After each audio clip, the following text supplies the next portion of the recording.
अस्सलामुअलैकुम। मेरा नाम है मोहम्मद शादाब और आज मैं इल्म रमल के ताल्लुक़ से एक और वीडियो लेकर हाजिर हुआ हूँ। इस वीडियो में मैं आपको बताऊँगा कि जायचे के जो शुरू के 12 घर हैं, जायचे के अंदर कुल 16 घर होते हैं। शुरू के 12 घर से सवाल का जवाब मालूम किया जाता है और 13, 14, 15, 16 ये 4 घर गवाह खाने होते हैं। आज की इस वीडियो में मैं लिहान शक्ल के ऊपर बात करूँगा। लिहान शक्ल अगर पहले घर में आएगी तो उसका क्या जवाब होगा, और अगर दूसरे घर में लिहान शक्ल आएगी तो उसका क्या जवाब होगा, और अगर तीसरे घर में लिहान शक्ल आएगी तो उसका क्या जवाब होगा। यानी कि लिहान शक्ल के 12 घरों पर क्या अहकामात है, इंशाअल्लाह उसको समझाने की कोशिश करूंगा। जो शख्स भी इल्म रमल को सीखना चाहता है उसके लिए ज़रूरी है कि उसको इल्म रमल के जायचे के अंदर जो 16 घर होते हैं उनसे क्या क्या बातें मंसूब हैं वो उसको याद होनी चाहिए, और उनका सितारा कौन सा है, कौन सा उनका बुरुज है और क्या सितारा है, इन चीज़ों का भी इल्म होना उसके लिए ज़रूरी है। अगर बात करें लिहान शक्ल की, अगर लिहान शक्ल पहले घर में आती है तो ये सेहत व सलामती के लिए है। लिहान शक्ल अगर देखा जाए तो ये साद खारिज शक्ल है, ये साद खारिज शक्ल है। अगर दूसरे घर में आती है तो खर्च करना, यानी कि क्योंकि ये खारिज शक्ल है तो खारिज का मतलब होता है निकल जाना, तो इसका मतलब है कि जो साहिल सवाल कर रहा है और अगर दूसरे घर में लिहान शक्ल आ रही है तो इस ताल्लुक से उसका मसला है कि वो अपनी मर्जी से खर्च करता है, यानी कि पैसे को ज़्यादा खर्च करना।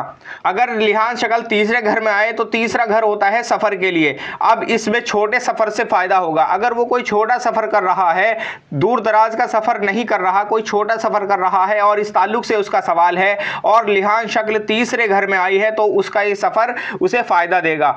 अब अगर लिहान शक्ल चौथे घर में आए तो चौथा घर जो है वो मकान के ताल्लुक से देखा जाता है, मकान हवेली वगैरह के मामला देखे जाते हैं। और अगर चौथे घर में लिहान शक्ल आ रही है तो ये मौजूदा जो मकान है वो अपनी मर्जी से छोड़ेगा।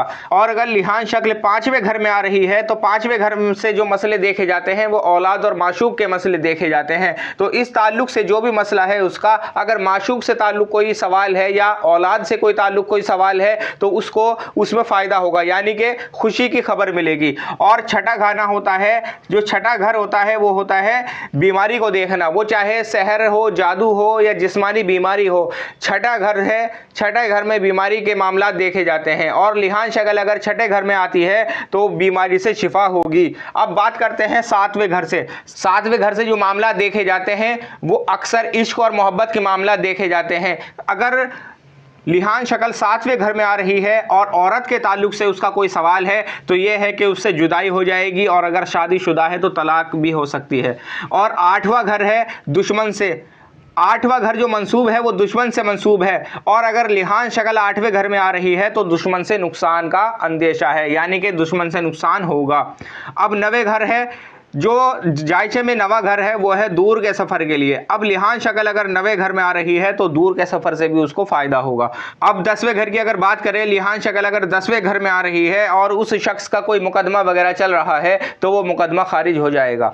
अब बात करें 11वें घर की, 11वें घर में अगर लिहान शक्ल आ रही है तो दोस्तों से जो भी उम्मीद है वो पूरी हो जाएगी, यानी कि अगर वो शख्स दोस्तों के ताल्लुक से कोई बात मालूम कर रहा है, यानी कि उसने किसी दोस्त से कोई उम्मीद रखी हुई है तो उसकी वो उम्मीद पूरी हो जाएगी। और अगर लिहान शक्ल 12वें घर में आती है तो कैदी को रिहाई मिलेगी, यानी कि अगर कोई कैद में है तो उसको रिहाई मिल जाएगी। और अगर जानवर के ताल्लुक से कोई उसका सवाल है तो वो जानवर ज़ाया हो जाएगा। इस ताल्लुक से ये 12 घरों पर लिहान शक्ल के अहकामात हैं। इंशाअल्लाह आने वाली वीडियो में हमरा शक्ल के ऊपर बात करूँगा। आज की इस वीडियो में इतना ही, और किसी ताल्लुक से आपका कोई सवाल है तो आप मेरे व्हाट्सएप नंबर पर मुझसे रब्ता करें या मुझे कमेंट करें। अस्सलामु अलैकुम।